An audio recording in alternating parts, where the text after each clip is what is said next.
The pair I have in focus this month is the dollar yen.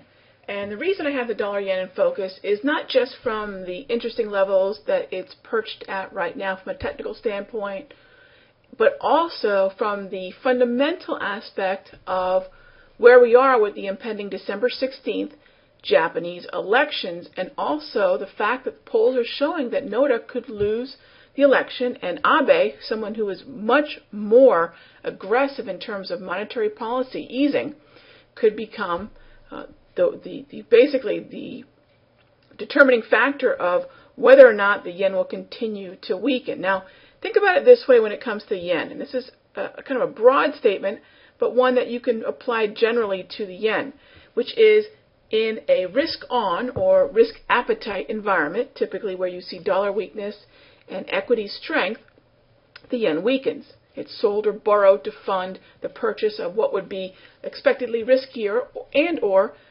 higher yielding assets.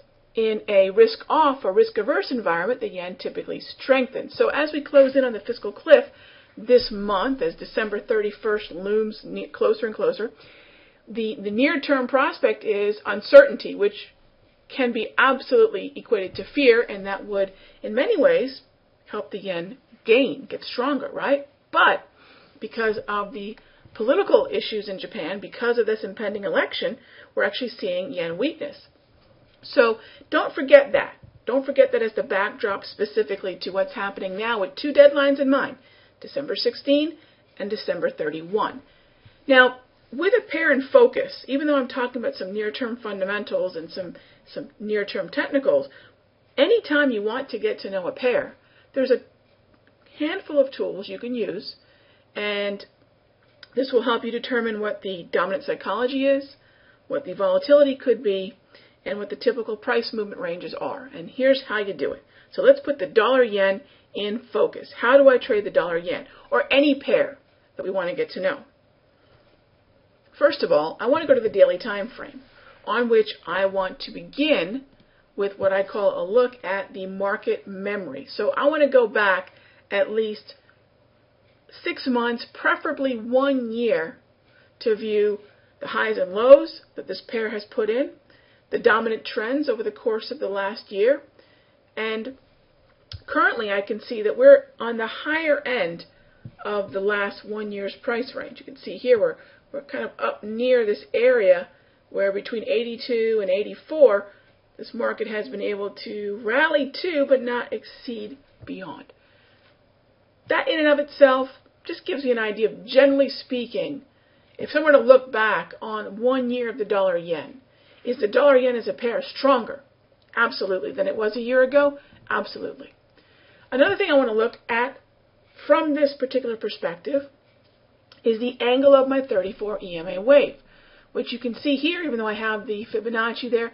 If I just draw an arrow right through that 34 EMA on the close, which is the blue line, very much in a 12 to 2 o'clock angle. I want to take these clock angles from within this market memory, which for the daily time frame is 1 year. I also will notice that accompanying the 12 to 2 o'clock angle is very consistent green grab candle. A very consistent green grab candle reflects bullish sentiment and bullish momentum.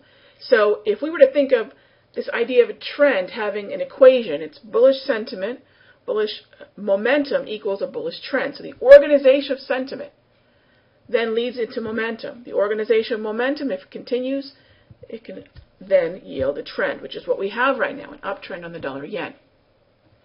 So trend following would be any kind of buy across any of the time frames. Counter trend would be any kind of short. I don't care if it's a 1 minute, a 5 minute. If you are short, you are counter the dominant trend of the market. How about looking at volatility? I have a particular layout on my IBFX platform that has the volatility indicator where I can key in on whatever pair. And you notice here I've got my dollar yen, so right there. I've got my dollar yen, and I get an idea of the hourly rate. This is a current view of the hourly rate and a current view of the daily rate. Okay, these are current views. Now I want to juxtapose this information with the auto chartist power stats, which you see here. another tool available to IBFX customers.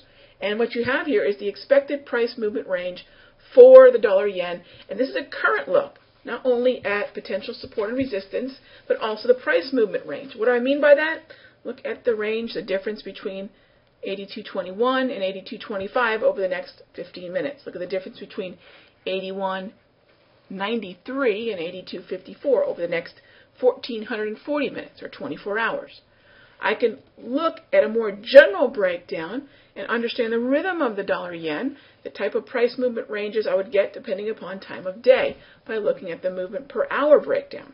Now this would be similar to looking at the hourly rate. So we're right now trading at 12.5 and 63.5. So that would then, if I look at the typical rate, we're kind of just below the average, aren't we? Kind of a quiet day for the dollar yen, isn't it? If you think about 12.5 as an hourly rate, and these bands over each one of these bars is the average. I can look at the movement per day, step back and ask myself here on a Monday, we've moved now 63.5 pips. How does that line up with the average for Monday? How does that line up? So this is actually Friday, Sunday, Monday, and here we can see we're actually a little bit above the average. So even though the current hourly movement is right in line, the sum total of movement today is just a little bit above the average. And that likely has a lot to do with the weakness we're seeing in the US dollar. So anytime I need to get to know a pair, I can stop at those three tools. Again, start with the daily time frame, which we have right here. Look at the grab candles, look at the angle of my wave, look at the look back, so I can see what the pair has done over the past year. Understand if there's a trend here, counter trend versus trend following trading. I can take a look at the personality of the pair as it applies today. What is its personality? Is it volatile? Is it average? Is it below average? And then I can go take a look at the auto chartist and juxtapose the current look with what it has done historically. And that's what this movement actually shows me. So you take a look at the movement per day, movement per hour, and the forecast.